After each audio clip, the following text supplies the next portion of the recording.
How's everyone going? I want to see a thumbs up if you're good. Thumbs up if you're good. Thumbs down if you're mediocre. Awesome. I can see some very familiar faces. So welcome to the call. I'm really excited about today's presentation. It's our second one for the year. And we've been sort of hunting around trying to find people with some really important messages that are going to allow people to leverage their business forward. So welcome to the call today. We called this one the Business Breakout. And the reason we called it the Breakout is 2021 is a very interesting year for people in business. They're moving through this process of coming back from COVID. For some people, for other people, it's about weaning yourself off JobKeeper. But the reality is when the sands shift in business, when the sands shift in the economy, that's where the millionaires are made. That's where the businesses who know what they're doing can take advantage of time. So today we've got 4 very powerful presenters that are going to talk about how you can break away from the pack in 2021. For those who I haven't met before, my name's David Guest, a little bit about myself and my company, Outcomes Business Group. We started 20 years ago this year, so this is our 20th anniversary. We're a business coaching organization, have been for all that time. Our job is simple. It's to help people get excited about growing their business because it does a lot of things. First of all, it generates a profit for the owner. Second thing is it helps the economy by building jobs. And third thing is that the larger corporations are really struggling to keep going in these sort of changing times. So I think this is time for small businesses to shine. So get excited about building your business.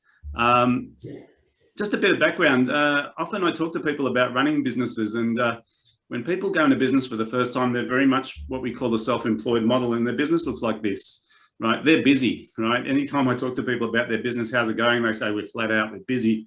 And so operations is big, admin is pretty small and usually done in between hours, and marketing is either low or non-existent. And often when I ask people about this and I say, why aren't you marketing your business? They say, we've got too many clients, or we're just too busy. But this is not the truth. The truth is this: they're stuck in the middle of their business, which means they become their own constraint.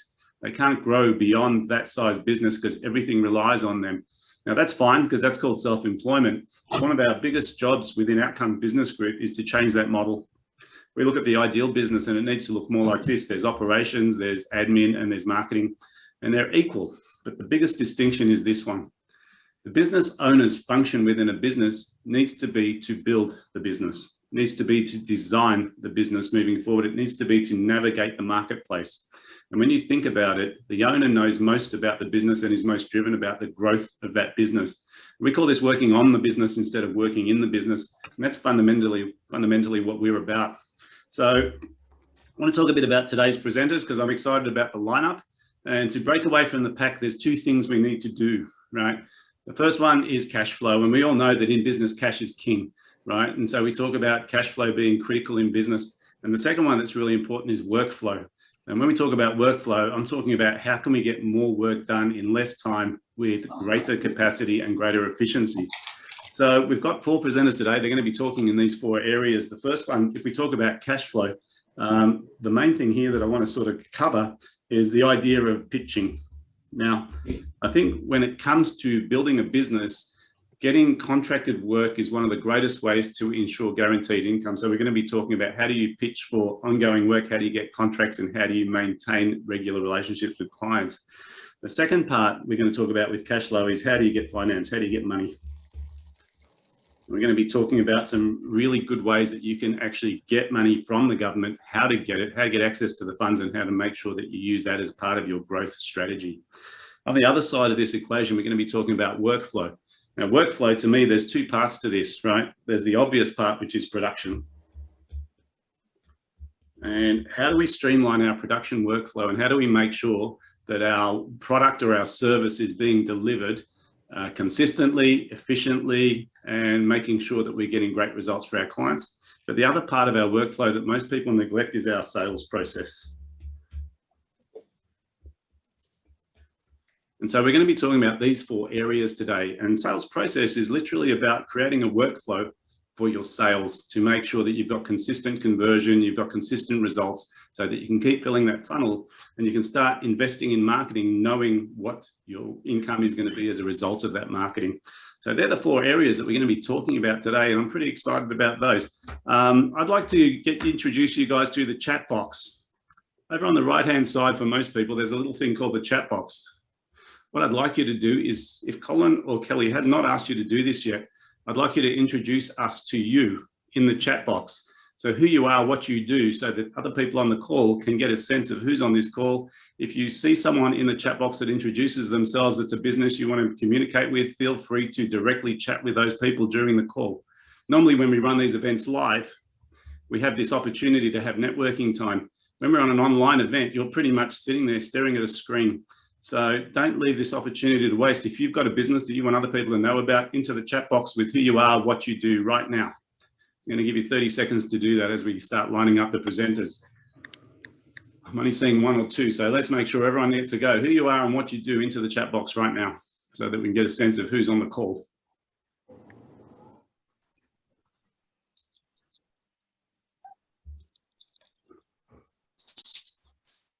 So while you guys are doing that, I'm going to start introducing our presenters. So our first presenter for today, we're going to be talking about,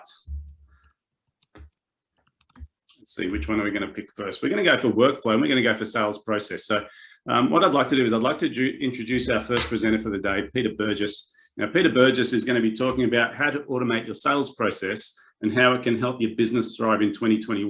We're going to be talking about sales automation. He's going to be showing you some great ways that you can actually improve your conversion in your sales by using that sales process as part of your system moving forward. So I'd like to hand over to Peter. If you'd like to give him a nice warm welcome, a nice round of applause for Peter. Thank you. So I'll just grab my screen.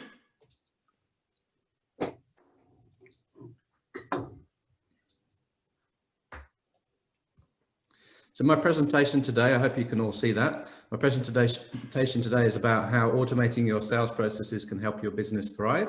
So obviously it's a 20-minute presentation. There's a huge amount that can be talked about in this particular topic, but I'll just move through the topic and give you as much value as I can in 20 minutes. So my business is focused on process culture, focuses on sales process and sales technology. And by technology, we're talking here about CRMs and automations that can exist around those CRM systems, marketing automation systems, integration with your email and with your HR systems, with your other cloud-based systems, accounting systems that you might be using.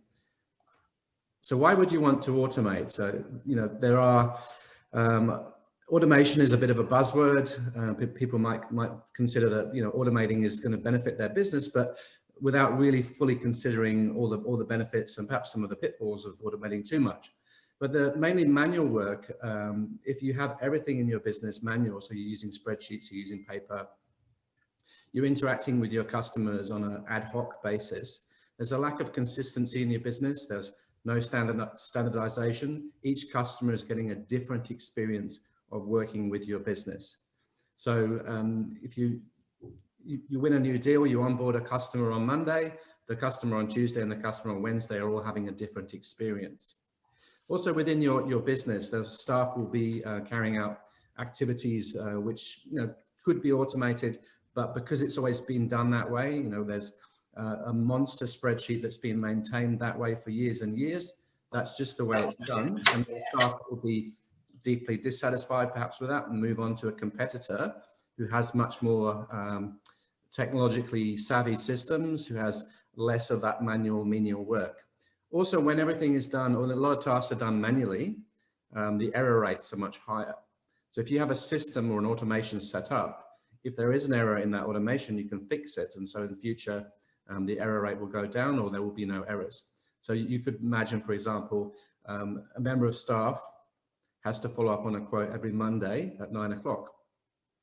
Well, an automated reminder or automated system will send out an email exactly at 9 o'clock on a Monday. But if that member of staff is sick or off work, there's no one to send that email. So you can see having a person in a role as opposed to having technology in a role, there's a big difference in the actual error rates and the consistency. So what is sales process automation? A lot of people might be familiar with marketing automation. Well, sales process automation is different because we're talking about what happens once the lead has been generated from the point of a lead being generated in the business right through to onboarding of a customer. So you're looking to make those things in your business which are repeatable. So looking through your business at all the different tasks in your sales process and trying to identify those things which are repeatable. For example, management of leads. So you've gone to an event, you've got all these business cards.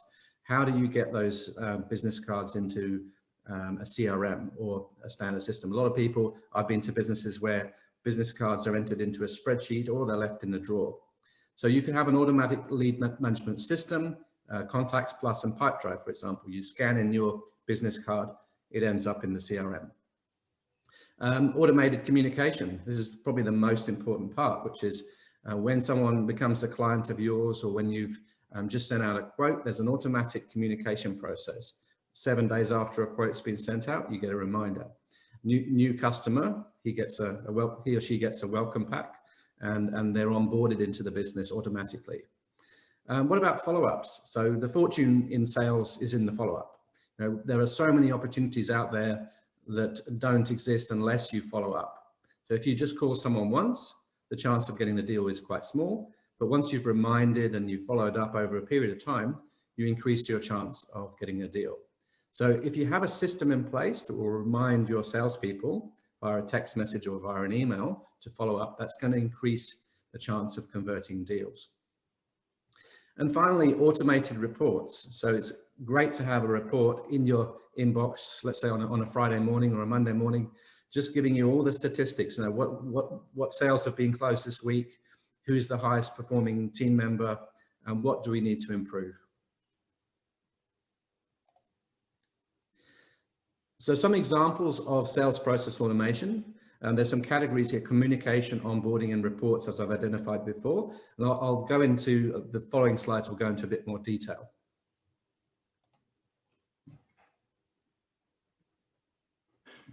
So automating the communication. So CRM workflow automations, Pipedrive, and I'll show a screen in a minute with a couple of Pipedrive automations.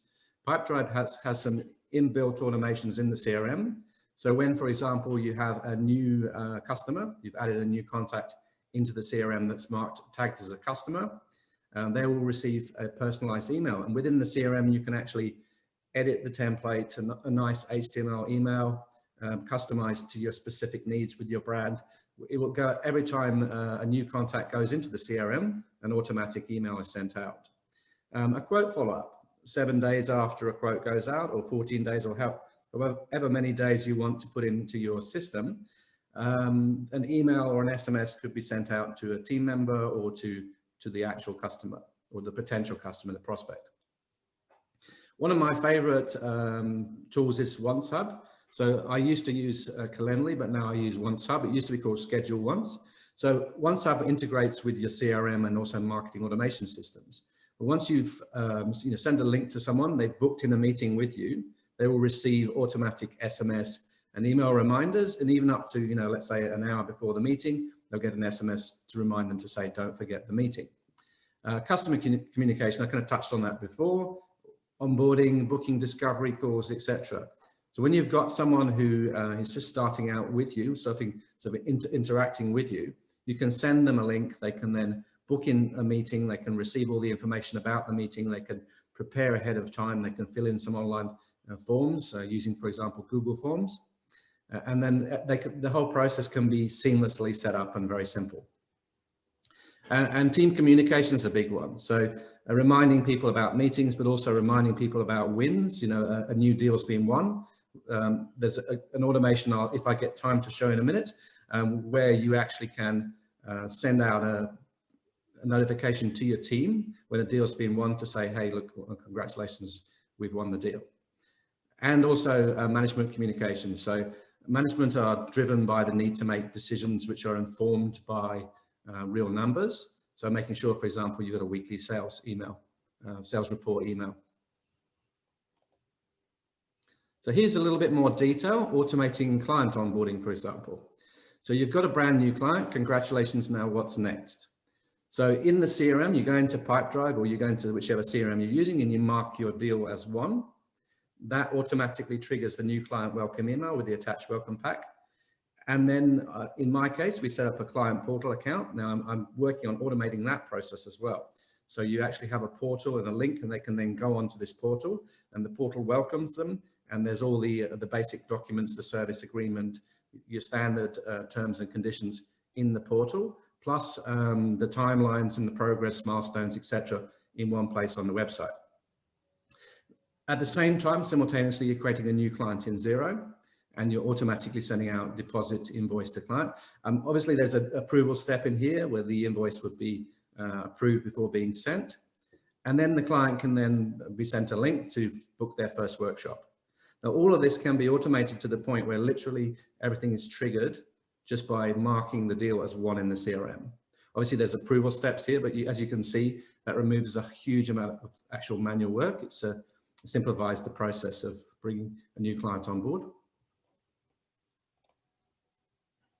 Now, within Pipedrive, so you probably got the idea by now that I actually quite like Pipedrive as a CRM. But Pipedrive is the main CRM that I use, and personally, and also with my clients, it's the main CRM I recommend. It's just because the implementation is really very tight, very excellent. I've not come across any issues at all with Pipedrive in the way it's implemented. There's virtually no bugs, if any. And I find for small to medium clients, it's a really good match. So here, for example, native to Pipedrive is the workflow automation screen. And there's a couple of workflow automations shown here, for example. So in this case, every time a person is added to the CRM, you send out an email. Now, that's configurable as to where the email goes, whether it goes to the person who's to the team members, or an email sent to the customer, or even an email sent to a member of management. So there's just an email that gets sent out. Another example here is every time a lead is labeled as updated, we create an activity. So what's an activity?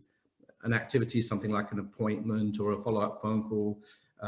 It's a reminder for you to do something. Within the CRM, the activities are probably one of the most important concepts. So they're things like phone calls, emails, appointments, workshops.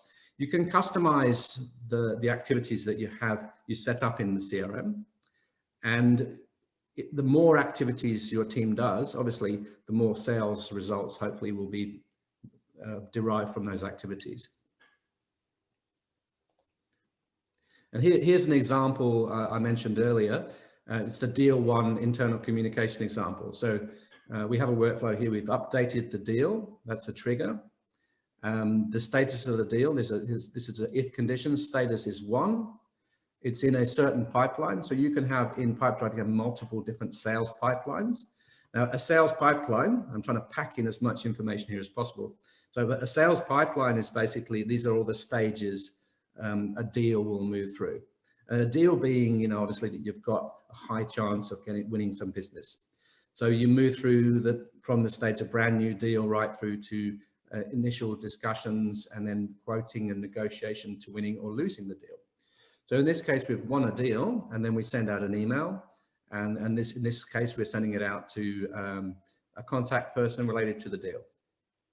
It could be, and it can be sent out to a member of the team. But this is a very high level view of an automation in Pipedrive. Now, one of my favorite tools is Zapier. So I'm not sure, can we do hands up on this call? But anyway, afterwards, I'll ask you who's used Zapier. Now, Zapier is a fantastic tool. If you have or have, thank you, I can see Kelly anyway. Zapier really has changed the way I do a lot of work in my business. You can see here are some of my automations. So the first one here is, when I get a business card, I scan it into Contacts Plus on my phone, and it ends up in the CRM automatically. I've got another integration which I can share with LinkedIn, where you're on LinkedIn, you get a new connection, and then automatically synced into the CRM as well, which is quite cool. That's not a Zapier integration. And here, for example, my daily agenda goes out to my VA. It also goes to me via SMS, just to say, here's what you've got to do today. I get a daily email reminding me, telling me what new contacts are in the CRM. And also another separate email to say which ones are marked as hot. So which ones have interacted more than others, and which ones have a higher lead score. And then I get a daily Slack message as well. So on Slack, I'll get a summary of all the new contacts that have come into the CRM. And then finally, the one at the bottom here, I put out an ebook. If you're interested in having a look at this ebook, and just to contact me afterwards. But this ebook, I can see all the subscribers. So every time someone subscribes, I get a Slack message. And here's an example, the new Pipedrive contacts daily summary. So this is actually the sort of the details of the Zapier integration. So a new person is created in Pipedrive. We then use one of Zapier's other integrations to actually increment a value in a database to say there's a new person, add one. Then we append the entry to an email. So we create a digest email over time. And then once a day, that's sent out at 7 o'clock in the morning. So during the day, every time a new contact comes into my CRM via all these different streams from the website or manually entered, we're building up the score of how many contacts, and we're also adding the information about these contacts. And then I get one email in the morning saying, here's all the contacts. Now, I've spoken about sales process automation. You might still be wondering, well, what's the difference between sales process automation and marketing automation? Well, this is my spin on it. Sales process automation starts after the lead generation. And here we're talking about CRM and managing the sales process and the interactions with prospects and customers. Prospects are those leads who are likely to, they qualify, they're likely to convert into customers. Whereas marketing automation focus is really about generating those leads in the first place. It's about building the awareness of your product or service. And the logos at the bottom here. So Pipedrive being the CRM I'm pretty well mainly promoting these days, and ConvertKit and ActiveCampaign are the marketing automation solutions I support. Now, a bit more detail about how I do business. So I have a 4-step sales technology blueprint process. So the first step in the process is a discovery call. Now, normally this call is about 45 minutes and we sit down, and we do, nowadays it's virtual. In the old days, before COVID, it was always a coffee in person, but we sit down and we actually go through your business and your needs and see if there's something that I can help you with. It's really about discovering what's the problem, what is the potential solution, what's your dream about where you want to be, and how can we bridge you from your problem to your dream. If at that point we feel that it's a good fit and we can work together and I can help you, then the road mapping process is where we actually map out, okay, how do we take your business from where you are right now with your spreadsheets or with a CRM that's not working for you, or a sales process where you're seeing seeing opportunities falling through the cracks, to your vision of this automated business, following up on great opportunities, working with great people, doing the right kind of business. At that stage, we can say goodbye if you feel at that point that you've got enough information, but you need to go elsewhere or you need to think about it. But quite often what happens, we move on to an implementation planning stage, which is, okay, how do we actually take these ideas from the road mapping? How do we take these plans and how do we actually implement this sales process, the technology? How do we roll out a CRM? How do we migrate our data into the CRM? All that kind of stuff. So we build a plan for implementation, and then the next stage is implementation assurance, which is actually rolling out the CRM, getting the data in, training your users, and really assuring you that you're going to get what you're going to be able to build that dream for your business. And here's how I work. This is I believe in co-creation. So co-creation is where I work together with a customer. It's not about me saying, okay, this is how we do things and you have to follow. It's about working together to create an optimal business process for you in your sales and marketing area. So the key business processes are mapped out in BPMN. I'll show you a few of those in a second if I've got 2 minutes. And a plan for implementation and rollout. So the implementation is tailored. There's data migration and training, and then the oversight and assurance of the process. And here's an example. I love using BPMN. There's a tool called Coemo. You can go to coemo.com that I use. And this allows, with most of my clients, this is one of the starting points during the road mapping, where we actually go through and say, well, how do you actually sell at the moment? What's your process? And then we look at that process and then see what are the opportunities to automate. So here's an example. This is a sort of small snapshot of a bigger process, interaction between marketing and sales. So initial contact comes in. Are they an existing lead in the CRM? Yes. Are they a customer? And there's all these decisions that we make at various stages. If they are an existing lead in the CRM, we update the CRM with the information. Otherwise, we register a new lead. And this process, we map it out carefully, step by step, and then we look at, okay, what can we do to automate some of these steps? It's really great. And in your business, you have this nice visual map of how you actually work. So this is my LinkedIn outreach example I use for my own business, for example. So we are looking at, we create a filter in Sales Navigator. I agree on the filter to use with my VA. I create a message and response template, send that to the VA, and she then sends out 75 invites. If the invitee is connected, we write a custom response. Otherwise, we write thanks for connecting. And so these are all the steps. So as you think through your process, this visual map really helps you to think about how do I currently work and how could I work better? So this is the process, the sales process consulting part of what I do. Any questions? And if you'd like a copy of the slides, feel free to contact me afterwards. Awesome. Let's give Pete a nice round of applause. Great presentation. One of my favorite topics is sales automation. I think too many people in business leave money on the table, and they do it because they're too busy chasing new leads, or they're too busy sort of trying to follow up people that they don't need to physically follow up. They can do it through automation. So if you haven't got a CRM that's functioning well, if you haven't had your sales process mapped out, it's worth having a chat with Pete, because he's a systems person. And really, it takes a bit of analysis. It takes a bit of understanding to see where the gaps are. And if you haven't had a third party look at your sales process, it's worthwhile doing. I think even just have a virtual coffee, Pete calls it. What I might get you to do is either take a snapshot of that. If you'd like to get Pete's slides, just put in Pete's slides in the chat box right now, and we can make sure that he gets those out to you. There's only one person. No, there's a couple. Karen loves him. There we go. Couple of people want your slides, Pete. Oh, wonderful. Okay, you're getting an avalanche of Pete's slides. I'll grab the contact details. That's just grab the chat afterwards. What I'd also like you to do before we move on to our next presenter, I'd like you to think about what is the one lesson or two lessons that you got out of Pete's presentation. What distinctions did he give you? Into the chat box, what did you get out of Pete's presentation? Just one or 2 points that you got out of Pete's presentation into the chat box, please.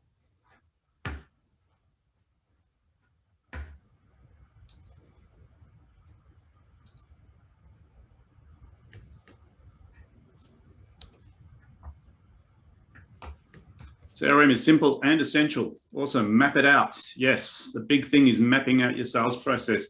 Don't leave it to chance. If you're talking to people every single day, there's probably a process that you're following. Map it out and make sure that you plug those holes in that funnel. Awesome, very good. Great. Look, I think if you haven't had a look at this sales process stuff, you need to, but let's keep talking a bit more about process, because process doesn't stop at the end of the sale. And to me, I'm a systems guy. I've learned one thing in business: you can't let go of things unless you have a system for it. Getting people in the door is critical, but it's just as critical from the minute they put an order on the table to make sure that the process delivers exactly or exceeds their expectations. So who better to talk about that next than Damien Lacy? For those who don't know Damien's a process guy. He's been working with organizations in streamlining their process. He's going to talk all about some tech around this, some of the process methodologies that he uses. Let's give Damien a nice warm welcome to the call. Awesome, Damien, over to you. Thank you very much. Hello, everyone. Thanks, David. Thanks to the Outcomes Business Group as well for the opportunity to speak in front of you all this morning. So today I'll be talking to you about how to unlock the productivity of your operations, your supply chain, and hopefully then leads towards a breakout year in 2021. Don't know about you, but I spend a lot of time talking to business owners. Definitely the start of this year, a lot of positivity around, a lot of momentum, which is great. But you need to capitalize on that effectively. And so that's what I want to talk to you about this morning.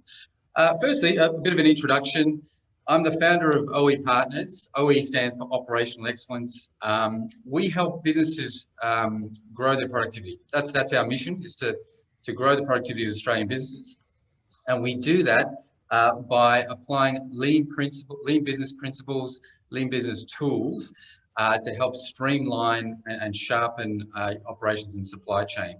On tools, what does that mean? Well, I'm actually going to go through one of those tools today, very powerful tool called value stream mapping. So, I mean, myself, I started working with lean and transformation programs in about 2003. Worked in a company called Robert Bosch, automotive supplier, billion-dollar company, really good organization. They were just starting their lean journey at that time, about 20 years ago. And I was part of that first team, and seeing these tools and methods applied to the operations firsthand was a really great experience. A lot of these ideas come from Toyota, so I wanted to learn from the source, so to speak. So I joined Toyota in Australia, the product development team here. Spent some time in Japan spent time in Japan a few years, really working on cost reduction of processes and products. Really good experience. So then came back to Australia, watched the automotive industry pretty much wind up, and thought, wouldn't it be great to offer these kinds of capabilities to Australian businesses and Australian SMEs in particular? And that was sort of the genesis of the organisation. So yeah, it's been 5 years. We've got a team of 8, and we all genuinely get a kick out of working with Australian businesses and seeing the power of applying these principles to businesses. And there's some clients that we worked with there. Very good. But okay, that's me and us. And well, what about you? So these ideas, I've said the word a couple of times now, lean business principles. How familiar are you with? Have you heard of it before? Have you had a lot of experience? I'd be keen to get some input from you guys. So if you have had some experience, put down green, lots of experience. If you've had some, put down yellow in the chat box. If not much, but you're keen to learn more, type red in there. I'd just be interested to see how much awareness and experience there is in the group. It's a bit of reds and yellows. Reds. Oh, that's it. It's good to know. Great. Okay. So you're gonna like what we're gonna go through today, because there is a lot of power in these principles. There's a reason why these top tier world-class organizations run their businesses in a lean and streamlined and efficient way. It's because it makes them more profitable. Okay. And there's a lot of power in the methods. Great to hear that we do have some people who've got some familiarity. Thanks, Claire. You've got some good experience there, which is great. And also Ken Erickson, yep, another example of a company who've applied the methods. Great, okay, that's good. So now I will be talking to you about one tool in the overall system, but it's a powerful one. And I could safely say that it is used by all world-leading organizations to streamline their operations, streamline their supply chain. And that's part of what allows them to be significantly more profitable than your average business, okay? The tool is called value stream mapping, and businesses use it to analyze their end-to-end process, right? On one piece of paper, essentially, and to find out where to unlock the productivity in there. Many businesses, they will struggle to make significant improvements to the way their businesses operate. Each day is similar to the one before. And, a lot of times they'll put that down to, I just don't have the time it takes to implement big changes. Now, I would challenge that and say a lot of the times, businesses have too many things that they want to change and improve. And their time, therefore, gets spread thin. And they may not be investing their time in the best initiatives. So, we could quickly run a brainstorming session with your team, for example, and come up with 20 ideas to improve your business. But not all of those ideas will deliver a bottom line impact, at least not straight away. And in fact, most of them won't. So, let's overcome that problem. And the solution to help with that is value stream mapping. Okay, so first of all, what is it? It's a one-page representation of all of the processes required to create and deliver the value for your customers. So it looks at everything across the organization and along the value chain. So from the moment, as David highlighted before, you get the order, or even, it can include some of your sales process, but when you start talking with your customer until it's delivered and paid for, it maps all that out, all the important process steps, and importantly, it looks at the data, right? And the data is what brings a value stream map to life, so to speak, and it really tells you what happened, what's happening. So the focus is on the end-to-end flow and anything that interrupts that flow, okay? By the way, guys, if you have a question or a comment, don't wait to the end. Feel free to put something in the chat box and interrupt it as we go along. More than happy to work that way. Very, very good. Okay, so yeah, we're looking for those macro wastes and big interruptions. Okay, now the goal of any value stream mapping exercise is not to create a beautiful document, but to really understand how your overall process works and where the main sources of waste and interruption and constraint is across the value chain. But, what does waste mean? Okay, so it's useful to clarify that for yourself and for your team and really make it clear. So any activity, any step that you take within your business, from a strategy meeting with the board, from a customer service representative talking to a client, from someone who's picking something off the shelf and putting it on a trolley, whatever, any activity, you can categorize it in three ways, right? It's either value adding, and that means it's directly related to creating the product or delivering the service that the customer pays for. Or it's part of running the business requirements. So that means, things like planning your delivery schedules, recruiting a new team member, paying your tax, all those things that you have to do, but, the customer doesn't really care and don't want to know about it. And then finally, there's the pure waste. So things like mistakes, errors, double handling, scrap, write-offs, all those kinds of things, which we should be, eliminating. So, if we were to kind of make that a little bit clearer, let's say we walked into a cafe for our morning cup of coffee, right? And you just looked around at what was happening in the cafe, right? The value-adding steps are the things like heating the milk, adding the sugar to the cup, stirring it, putting the lid on top, delivering it to your hand. Those are all things that directly create the product, give it to you, you're happy to pay for it, right? The business requirements will be things like having to ring suppliers to order the stock, arrange next week's roster, that sort of thing. And the pure waste would be, you've got the order wrong. Hang on, what was that again? Double checking, spilling the sugar, something like that. Okay, so hopefully that clarifies those things. Now, to improve the profitability of your organization, you can do two things, right? You can either increase your sales or you reduce your costs. So by eliminating the pure waste and reducing the amount of time and effort that's spent on the business requirements, you reduce costs and you make the business more profitable. But also the wonderful thing, and why we get so excited about waste elimination, is that it also has a positive effect on your productivity. Because let's say you took 8 hours to do something, now it takes you 6. What do you know? You've got 2 hours of more activity to grow the business, to drive more sales, that sort of thing. So it has a really powerful knock-on effect as well. Okay, so next, another commonly shocking statistic is that when we go through and we go through the value stream, we add up all of the direct activity from the order being placed all the way through to delivery of the service, it turns out that only 5% of all the activity and all the time that gets spent in an organization is actually value adding, okay? The rest is either pure waste or time spent on business requirements, and it's non-value adding. Just want you to think about that. Does that sound, does that sound reasonable, unreasonable?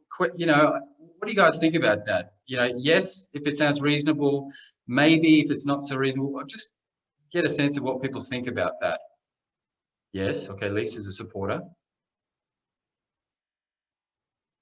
Yeah, okay, there's some people. It's gonna, okay, look, it'll be tough for someone to say, no, I don't agree with that. But, and if you do feel that way, that's fine. I mean, that's totally reasonable. But it is surprising but true, because, you know, we do this sort of week in, week out. And when you add up all the time, it's quite a surprisingly low amount is spending directly adding value. So, you know, when you have your team, or even when you ask yourself, maybe, hang on, is there much that we can do to improve? Is there really anything that we can do to shift the needle, shift the dial? You know, I would say that there is, right? It's just that potentially you've become blind to it, or it's not being put in front of your team's face. Yeah, so we want to eliminate the waste, we want to reduce the business requirements, and we want to create more time and to optimize the value adding component of your business. Okay, so it's a little bit about why you would value stream map your business. Okay, so how does it work though? So I'm going to run through a quick example. So we were engaged with one of Orcon Steel's steel distribution centers. I'm hoping you're familiar with the business.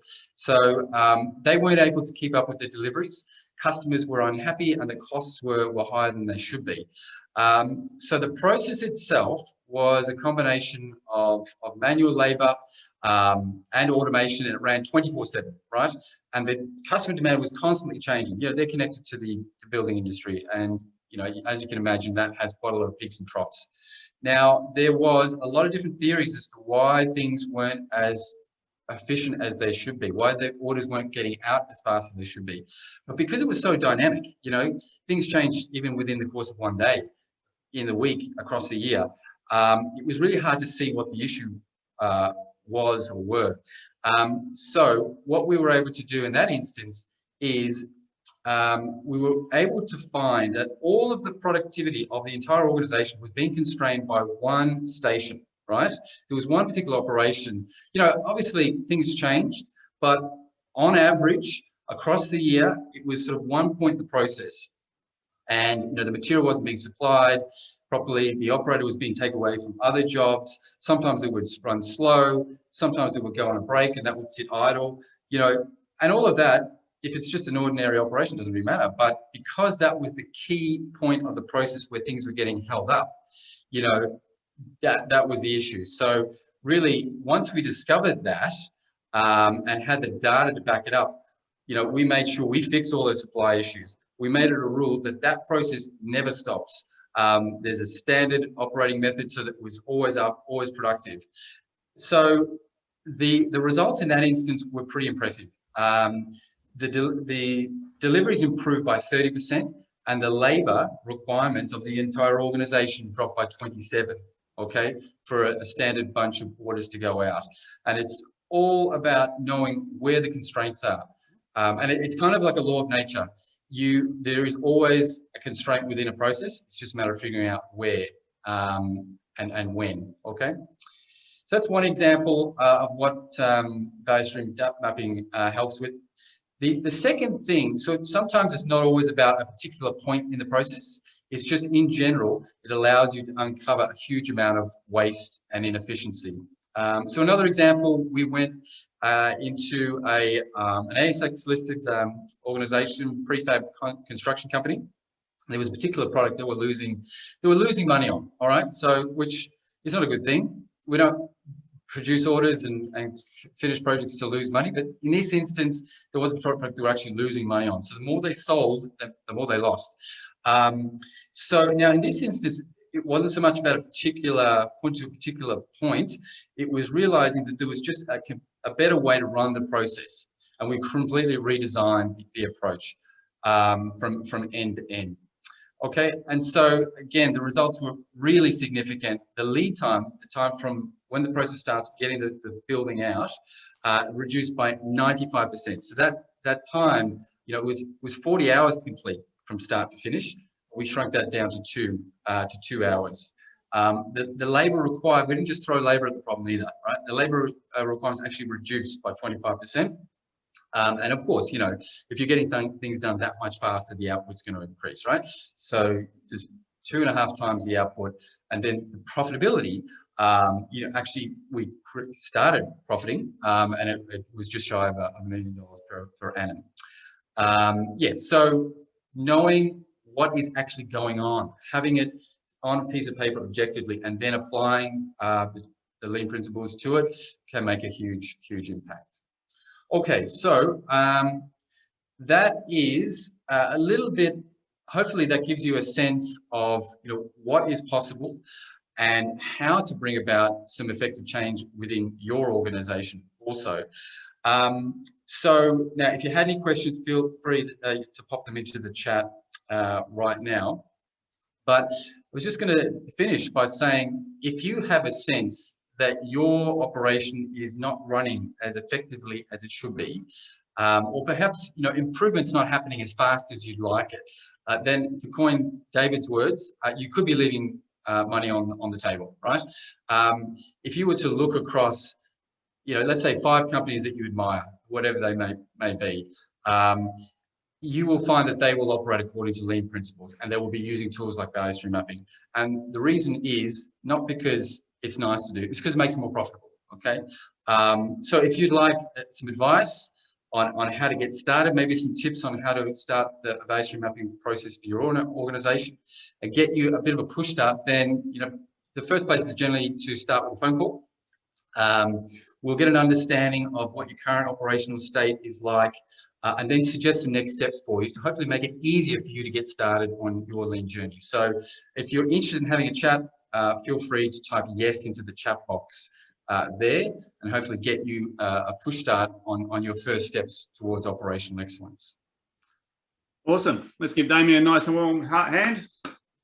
Very well explained. I think, you know, for most people, they don't see the value of actually streamlining processes. They're so busy looking at the front end of their business. When I ask people what they need most in their business, it's always more leads. I need more leads. I need more leads. And we often forget it's not about turnover, it's about leftover. And efficiency, you might be efficient when you're small, but as you grow, those inefficiencies that weren't there before become big. So I think when Damien talks about this lean process stuff, I get pretty excited. I love Post-it notes. I love mapping. I love to see where the inefficiencies are. And when you showed me that someone is just, you know, gone from 40 hours to 2 hours to produce something, that's a massive reduction. We're not talking about percentages. We're talking about multiples. And this is what we're looking for. Looks like people are disappearing into rooms. Breakout rooms, yep. What have you done? You've sent everyone away. Oh God, sorry guys. I've popped them in quickly. I popped them in early. All right. I was expecting it to pop for we're going into breakout rooms, whether we want to or not. You're going to go into breakout rooms. You're going to do some networking. Whoever's in that room is going to drive the conversation, and we'll see you back here in about how long, Colin? We've got 5 minutes. 5 minutes. 5 minutes. Awesome. You might want to put a broadcast message out to everyone too, and we'll see you in those breakout rooms. Great. Thank you. Talk soon.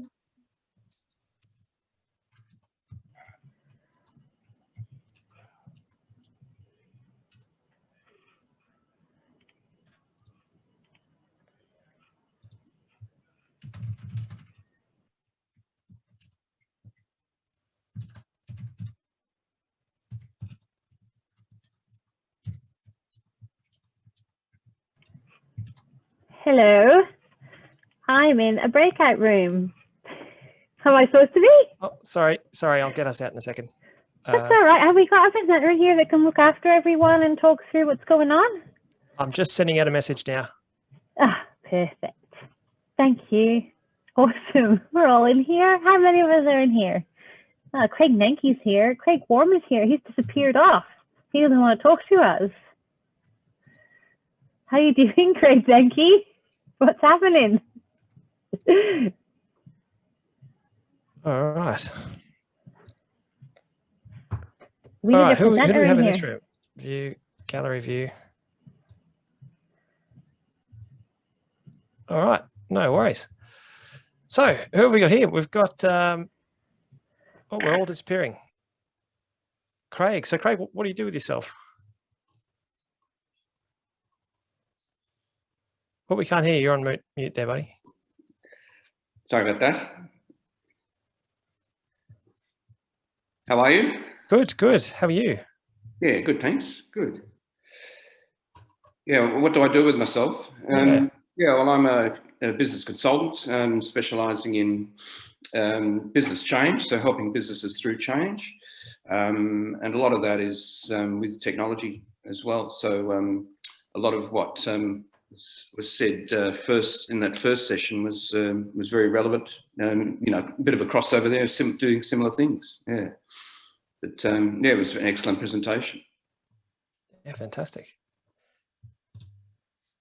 And what about? I can't see who else is in the room. Faisal, are you there? Can you hear us?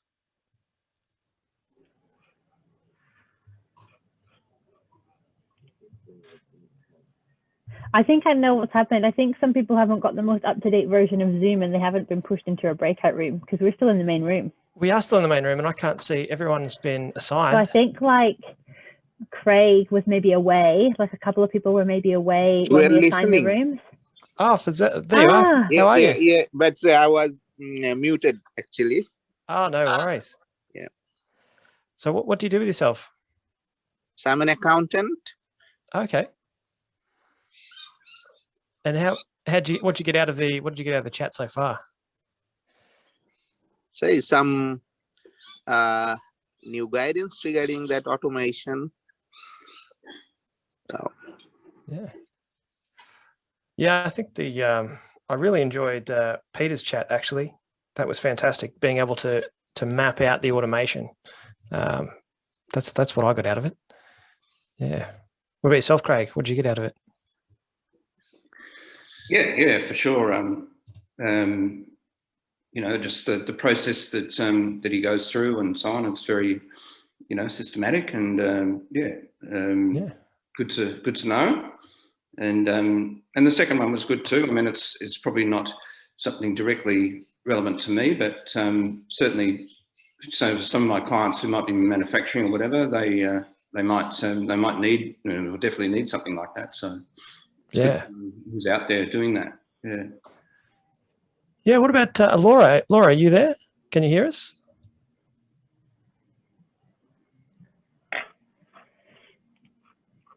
No. Oh, no, that's all right.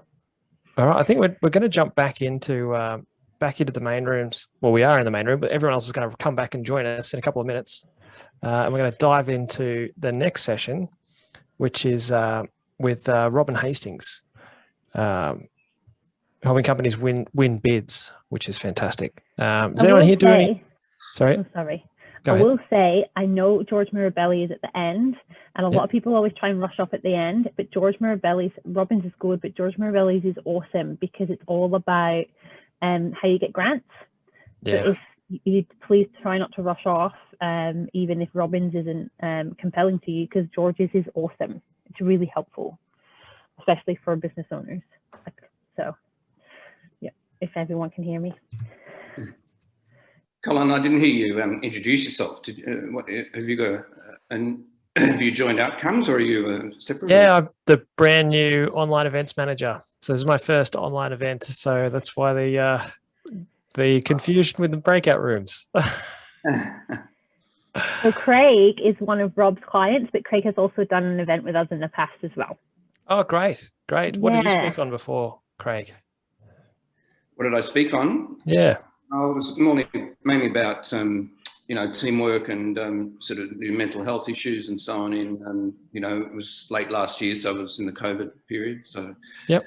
keeping momentum up with your team and all that sort of stuff. So Yeah. Okay. yeah, still very relevant. But, yep. Yeah, so it was good. Yeah. Great. Actually, I did a great interview yesterday on stress and how it impacts business and how you can, how they manage that and how they can get into a place where they can be productive and creative again, which was really interesting. Yeah. Similar to what Craig talks to. Hmm. Yeah. All right. We should have everyone back in at 10, I think. You sent out a message for 2 minutes, but we should get people in soon, I reckon. Okay, no worries. Get on. I'll hit that button in a second.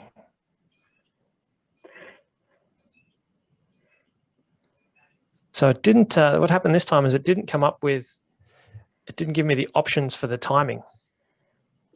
I put everybody into the rooms and then it, oh, here they come. We'll talk about it later.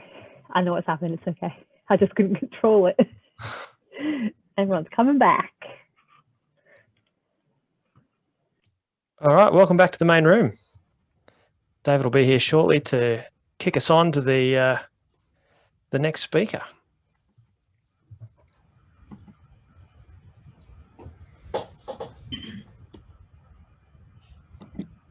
All right, here we go. We've got everyone coming back into the room, back into the main room.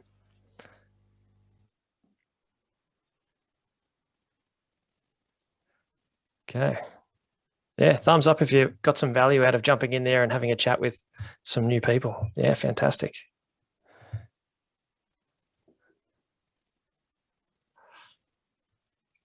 Okay, there's George. I can see George coming back into the room. And just as a reminder, George is our last speaker. So make sure you stick around for George because he's got a fantastic, some fantastic insights on how to fund your business. So definitely stick around for that. Evan? And we're coming back. Right times. That was a very quick 5 minutes. It was, wasn't it? It's amazing. When you have to time flies when you're having fun. That's what happens, Peter. Yeah.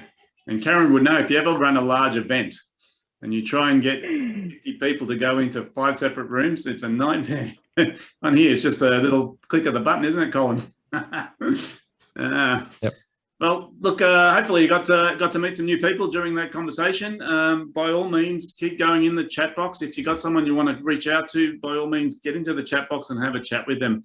I'm pretty excited about our next 2 presenters, and I know that we've covered sales process, we've covered production workflow, cash flow. Cash flow is one of my favorite topics because, as we all know in business, cash flow is king. And there's 2 pieces to this puzzle that we're going to be filling today. The first one is, how do you get contracts? How do you get work that is basically contracted to you on the long term? The best thing about doing this is actually it improves the value of your business dramatically and it reduces stress levels.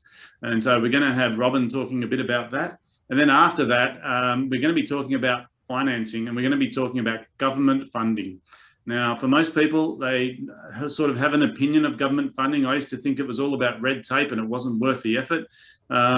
George has changed my mind about this. Government funding is very available and it's not hard to get if you've got someone helping you do that. So we're going to be talking about that with our second presenter. But without further ado, what I'd like to do is introduce you to Robin Hastings, who's going to be talking about how to, I've got to get this exactly right, accessing repeat revenue streams. So let's give Robin a nice warm welcome and get her on the call. Hey, Robin. Thank you. All right, so yes, it's all about repeat revenue streams with bidding. That's the way I like to look at it. So we talk about ourselves as helping ambitious companies win strategic bids. We've worked with over 500 SMEs and we've won over 2 billion for our clients. We've worked with the whole range from some very large market leaders through to new businesses that are just starting up. And particularly what I like to think of our business about is we're taking the lessons that we've learned from the market leaders and what they do really well to successfully continually win work, and we're helping small businesses get themselves set up in that way. Tenders present a huge amount of opportunity. There's about 60 billion in federal public sector spending alone, and then there's additional state-based spending and huge amounts of commercial private sector tenders out there. There are about 45,000 tender opportunities in Australia a year. When you win a government or a private sector contract, it is typically 3 to 5 year term. Sometimes they're even longer. They often have an extension beyond that, which just means you get this amazing opportunity to lock in repeat revenue. So, you know, if you think about often at the moment, you might be chasing a piece of work that might be a couple of weeks or a couple of months, and then you're out chasing again. Locking in one tender can bring in that repeat revenue for years. And they also have, particularly in the government space, they have some initiatives to support regional businesses, SMEs, and also Indigenous business and other specialised or minority groups. So it's worth looking into those as well. There are tenders in almost every sector I can think of. I have listed some of them here, but it's certainly not an extensive list. The chances are, whatever space you work in, there probably are some tenders available. Obviously, there are some that are more prone to working through these sort of longer term contracts, but it's worth looking. So what we sort of think about is that as you're first growing your business, there's a lot of opportunities that are obvious. You know, there's inbound leads through your website, there's a sales team, there's handshake deals, networking and relationships. And that's what a lot of businesses work on initially, and that's those project style contracts that I spoke about before. When we start looking at tenders, it's about unlocking a whole new sort of tranche of contracts that they're harder to find and they're harder to get, but the rewards are really worth it. So there's a lot of different places that you can find opportunities, and unfortunately, there's not a one size fits all, but there are some obvious places once you know where to look.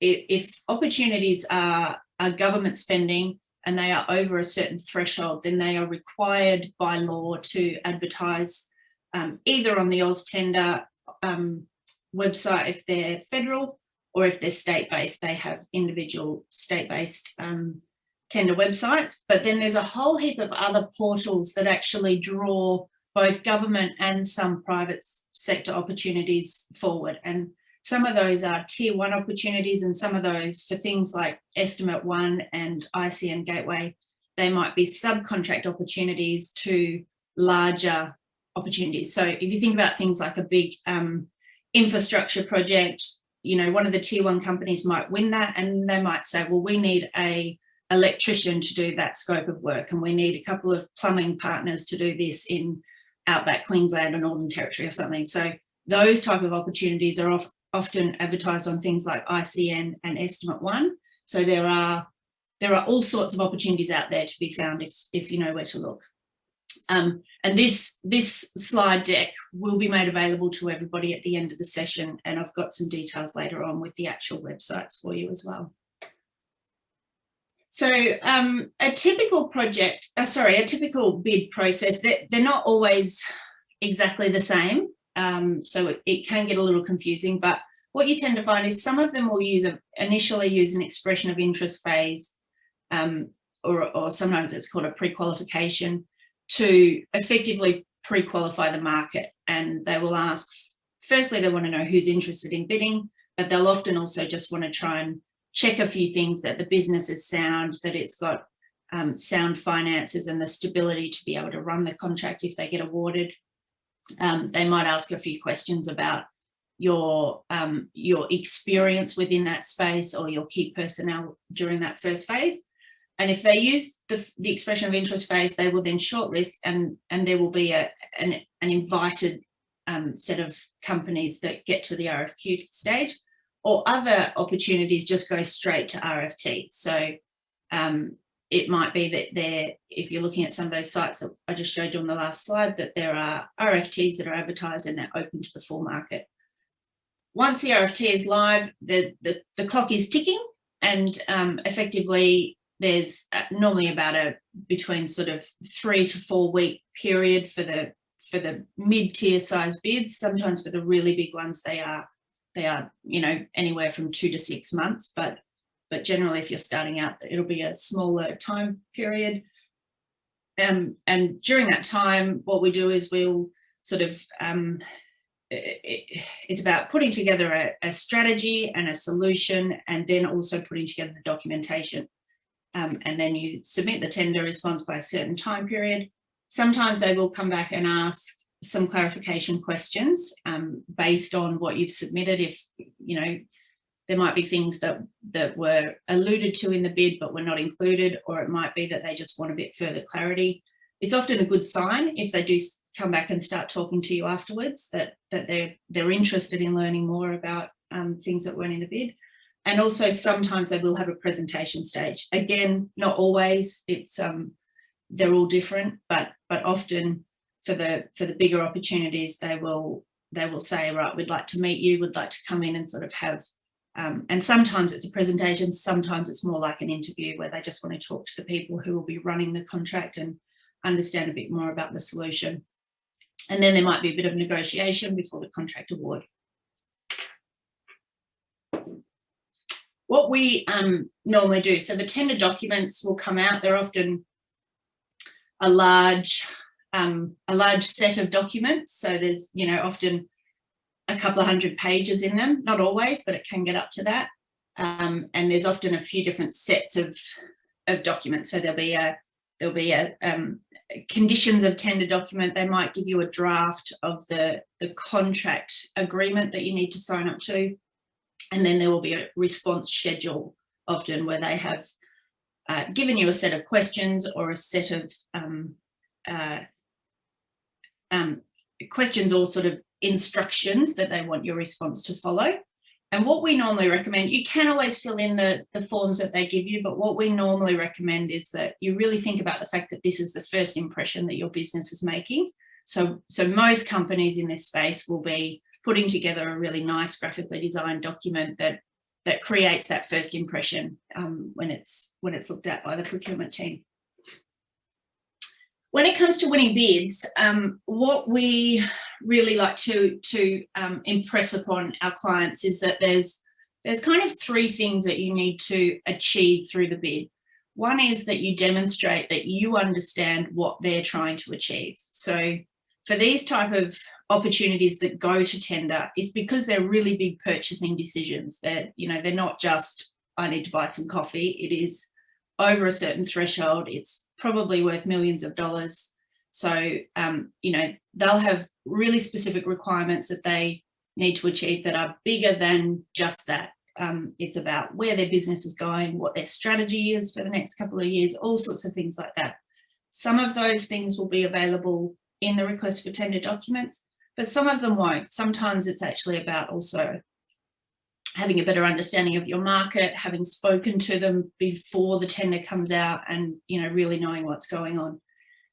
The other thing that we're trying to do in a bid is really illustrate your operational excellence and quite often, when we're working with a client, we'll be pushing for that in the solution and the pricing. So it's an opportunity to show them, often when we're working with clients, they'll say, oh, the tender documents are wrong. They don't understand our market or whatever.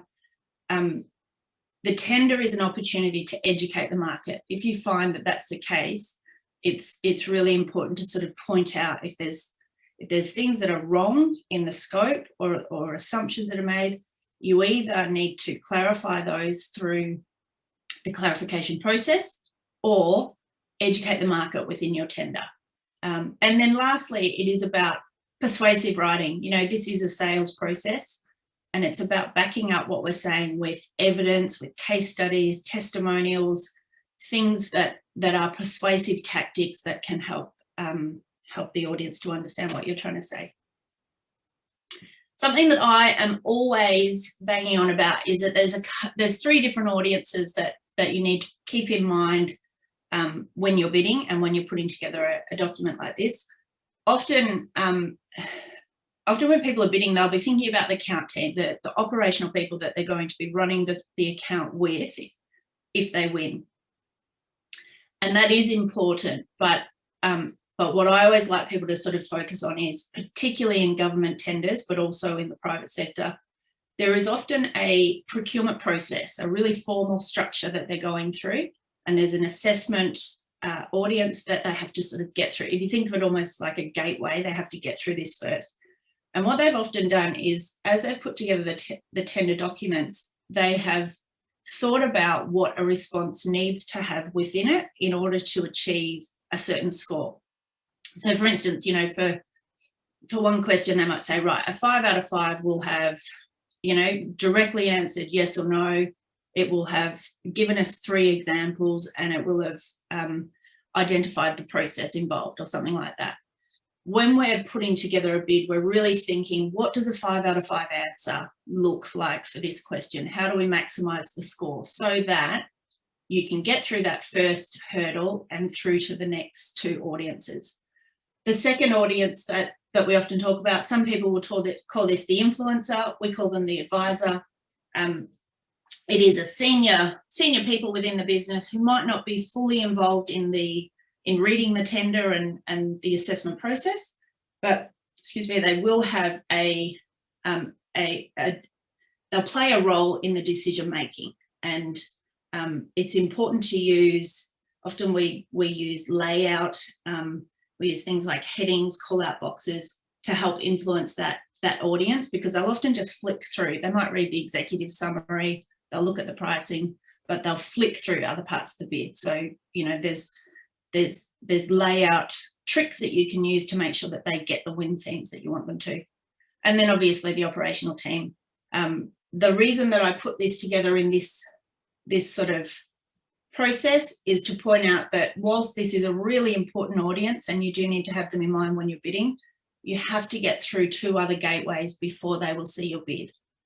And particularly if you're an incumbent, if you're already providing the services, this can be a really big problem, because people make the assumption that these guys already know them and they forget to put evidence into the bid of what they're doing, which helps with the assessment during the process.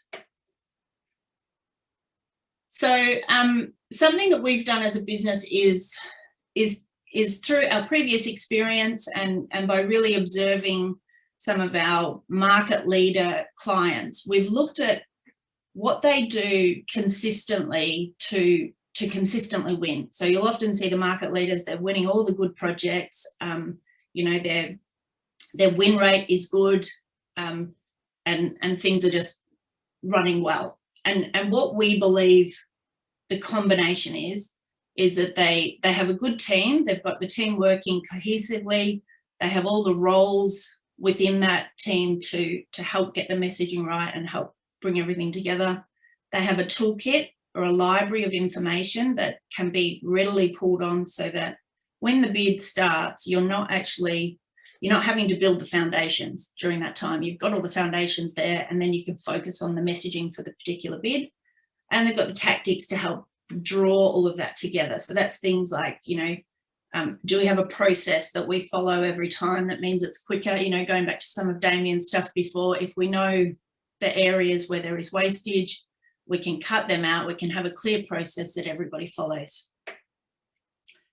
And what we find is consistently the ones that you know, pass through the difficult times and have reached market leader status have those 3 things working together really well.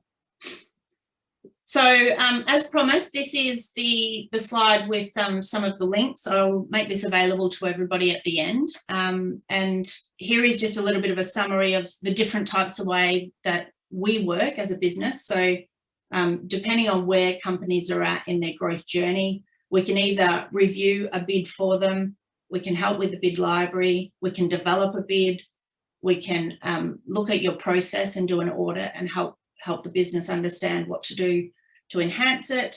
We have team training that sort of feeds off of this, or there's a couple of longer term packages that we run, which are based on a 6 or 12-month model as a retainer.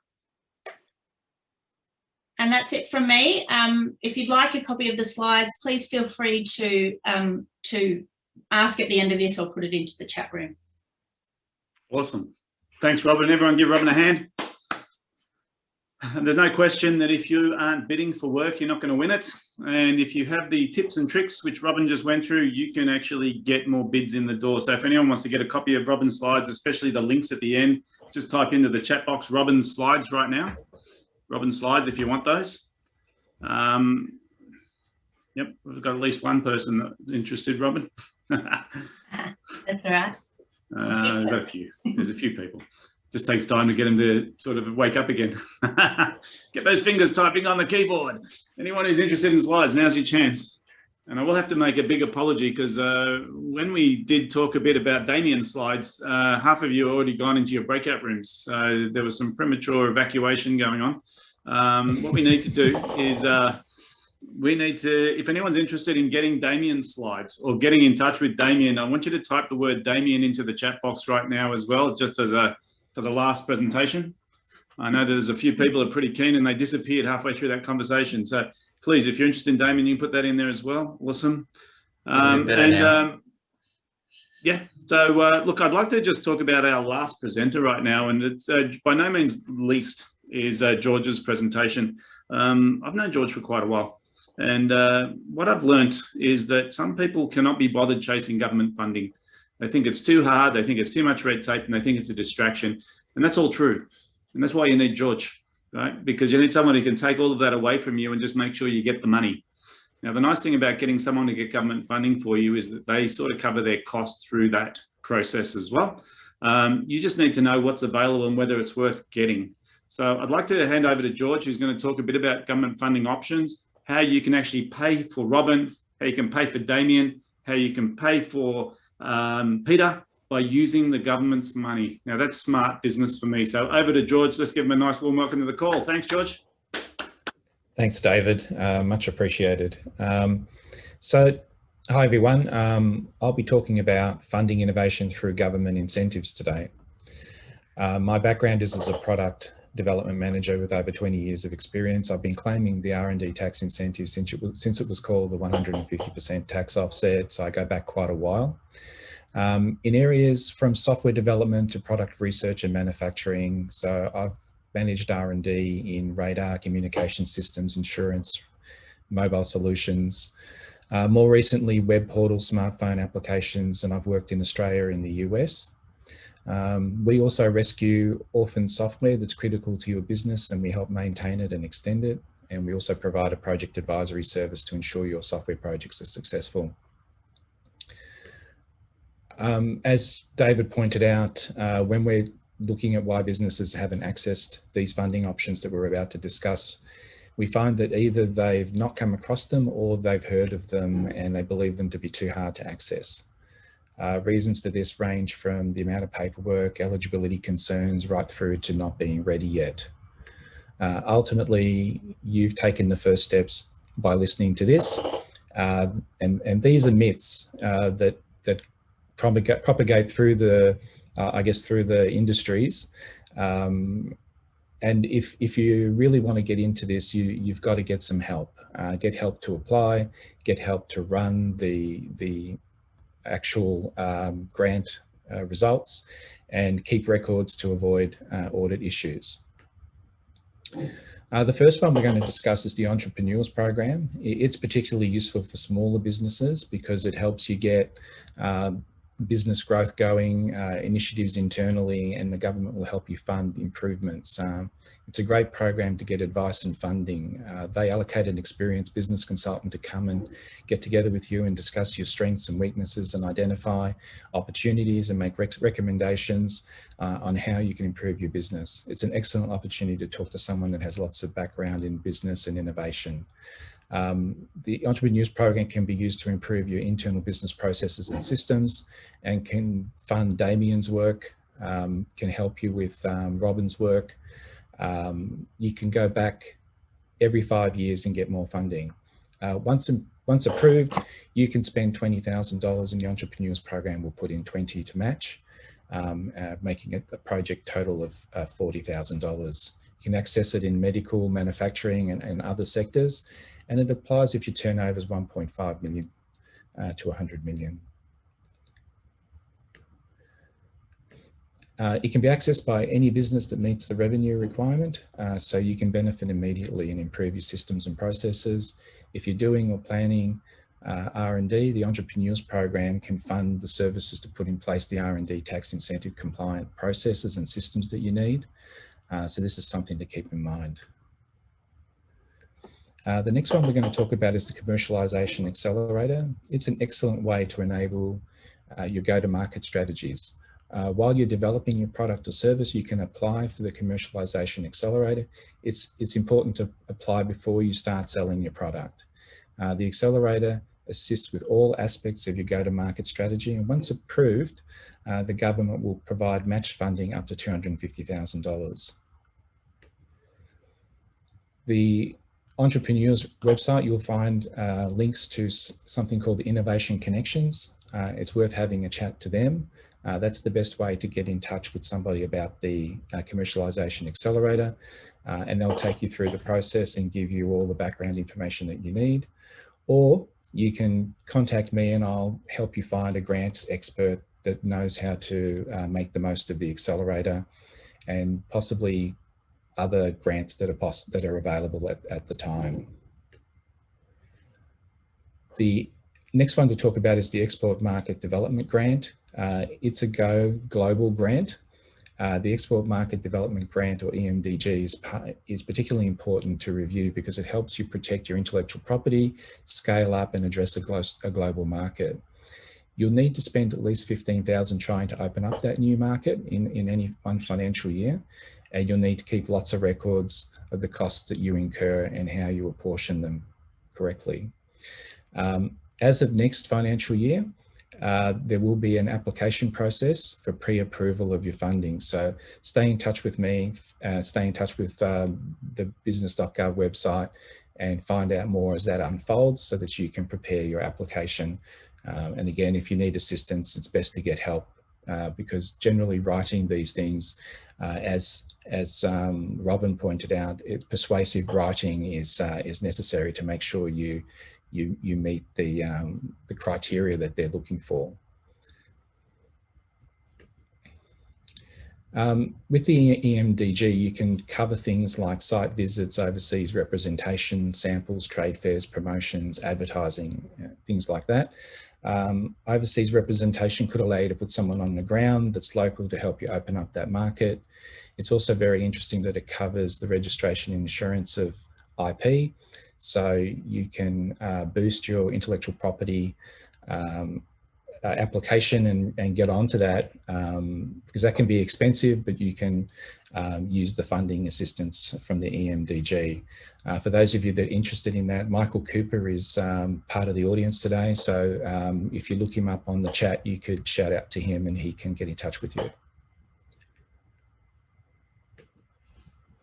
How this all fits together is that you can use the Entrepreneurs program to get some matched funding to enhance your R&D processes. You can then do your R&D using the new processes that you've put in place and enhanced processes to make sure you maximize the benefits of the R&D tax incentive. And then once you've completed your R&D, you can apply for the Commercialization Accelerator along the way towards the end of the R&D because they'll need to see the results, but you can apply for the Commercialization Accelerator and then consider the EMDG as your go global once you've commercialized within Australia. I'm interested in knowing if anyone's had experience with this. So if you've used any of the government funding that I've mentioned, jump in the chat and put in the name of the funding that you accessed and what your impression was. Was it good, bad, other, and let us know. It'd be great to see some feedback there. There are other types of grants, and these are specialized grants, and generally one-off and competitive grants. A good search engine for that is the Grant Guru search and the Monash Grant search. So you can look them up on the internet. They're really easy to find. If you can't find them, reach out to me. As I mentioned before, get help to apply for these. Writing the application for a grant can be onerous, and if you don't have the experience with them, it can be difficult.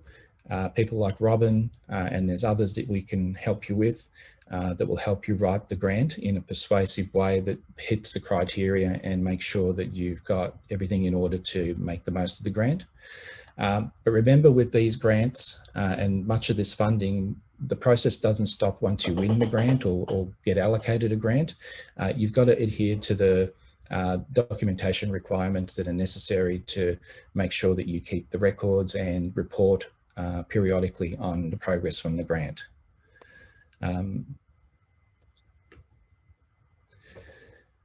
Another one to consider is the R&D tax incentive. It's designed to accelerate innovation and is fantastic for maximizing your R&D dollar. If you're going to be investing in developing something, then the more you get done, the better. So making the most of the R&D tax claim is essential. The R&D tax incentive is available to any business spending at least $20,000 on research and development.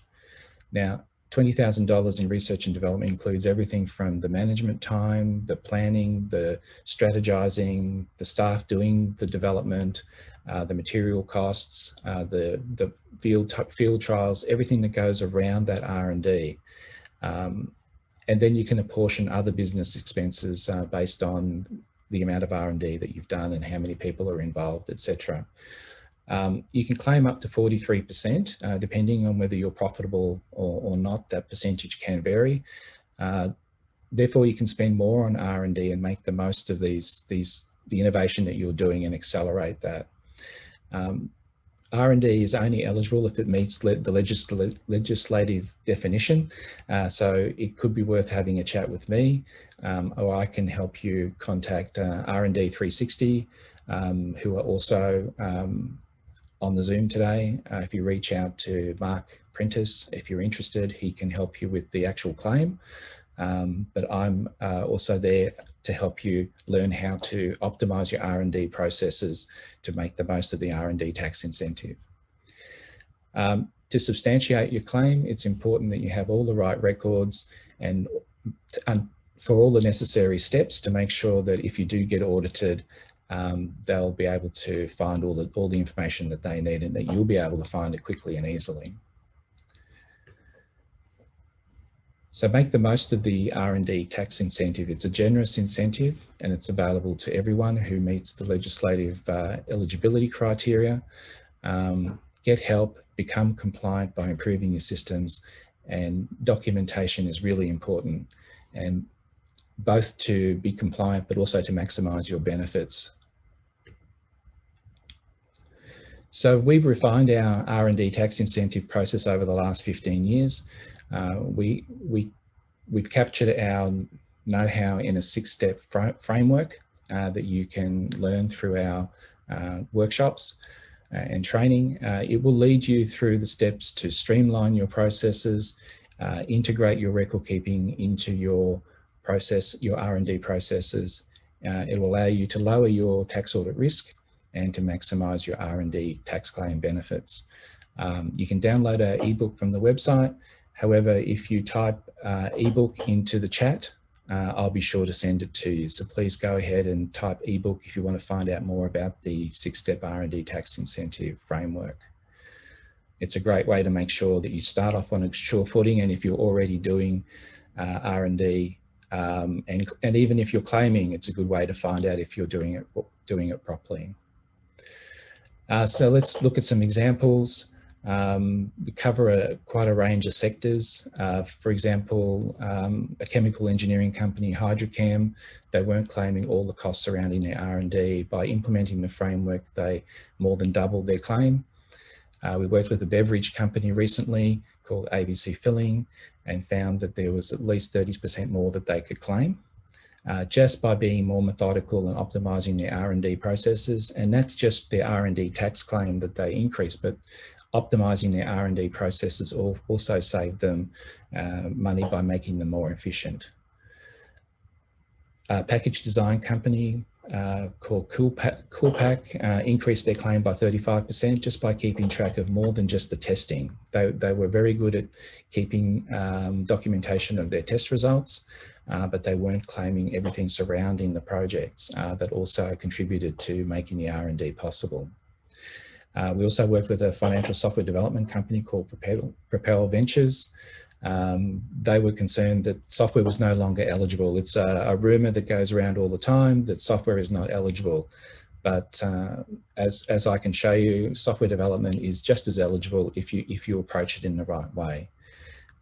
So the moral of the story is training is needed to make sure you do it properly. We have a variety of training packages and workshops that you can take advantage of.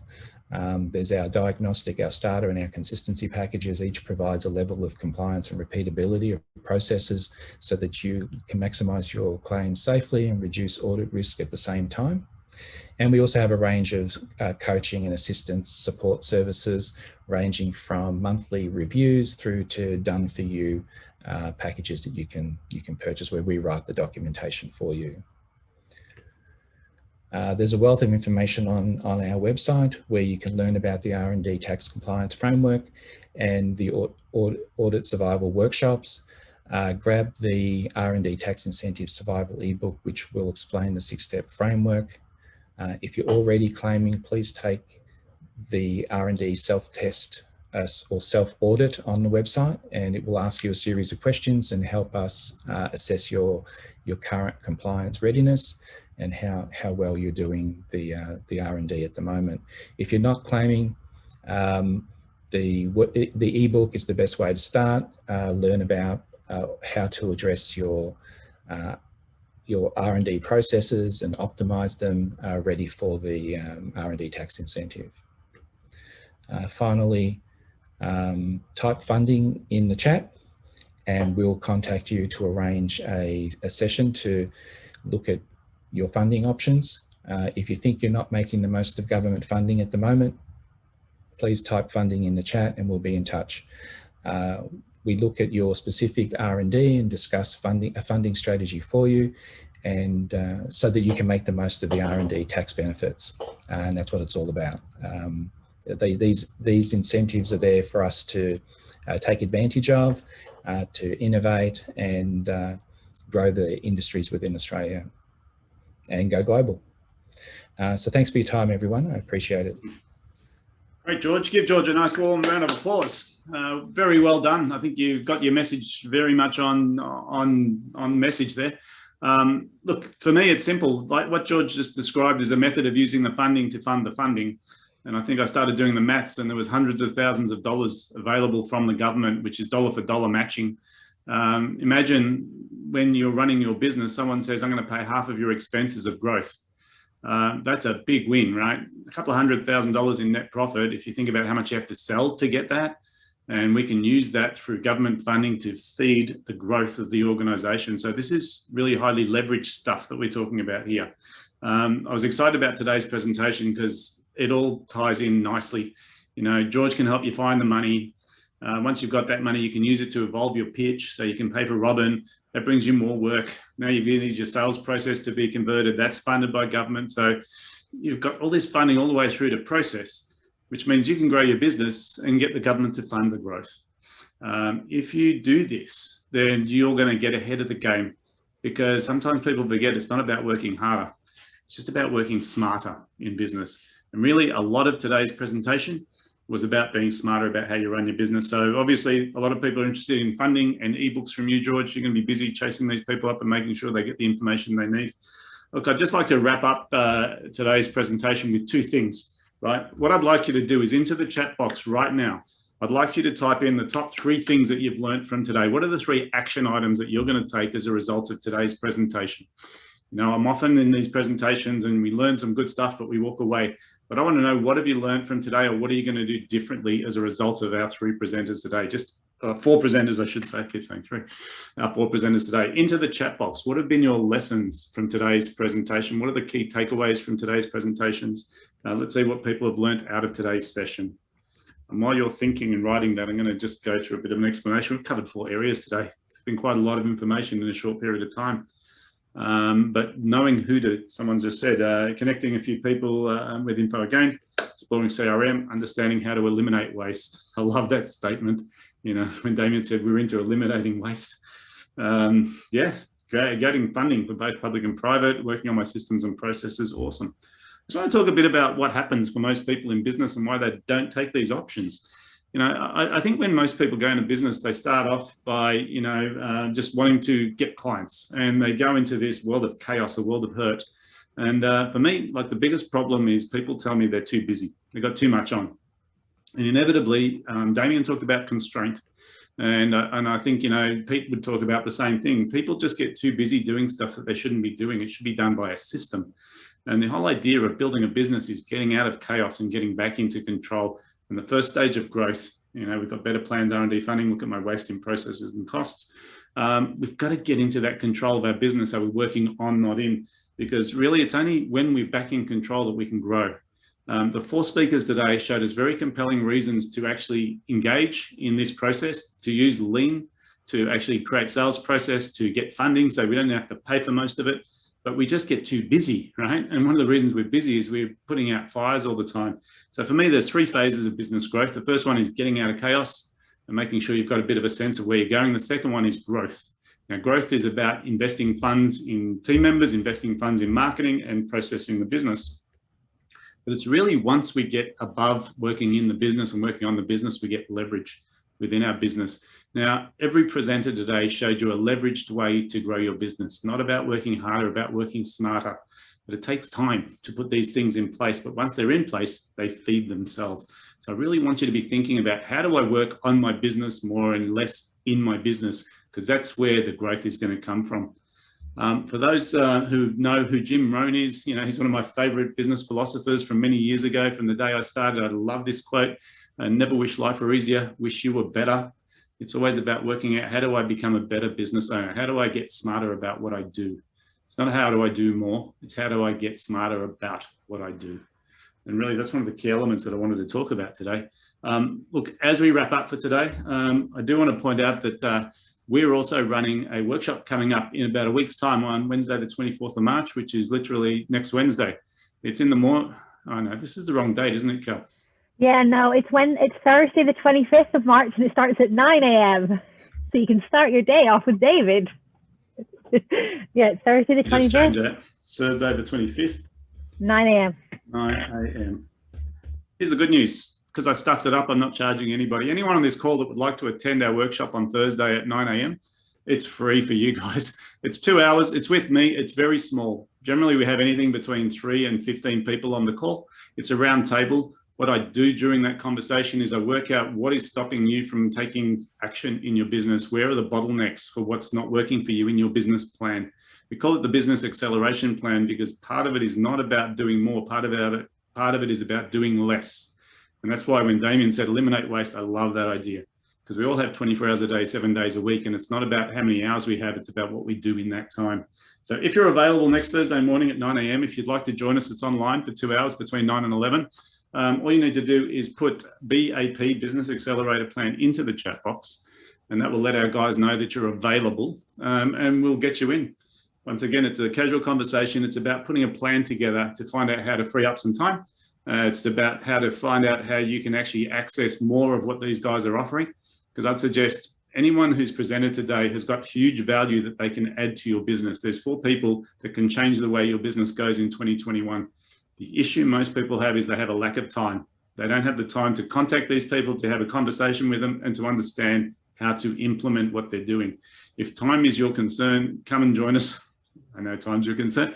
Thursday morning, 2 hours of your time. I guarantee you that 2 hours will be the best 2 hours you spend in your business all year, just learning how to improve the growth of your business. So a few people are interested in doing that. All the presenters have now talked to you about what they offer. If you haven't asked these presenters to engage in a conversation, you're probably going to miss out on some important info. None of them charge for the first conversation. Their job is to see how they can make you money or save you money. And that's what they do, right? So please feel free to make contact with those guys directly. I'm conscious of time. We've done a really good job today. We've actually finished a bit early, which gives most of you a reprieve. So you've probably got about 20 minutes up your sleeve where you can go be human, get a coffee. Before we do go, let's acknowledge the presenters and give them a nice round of applause for what they've done today. They've done an awesome job.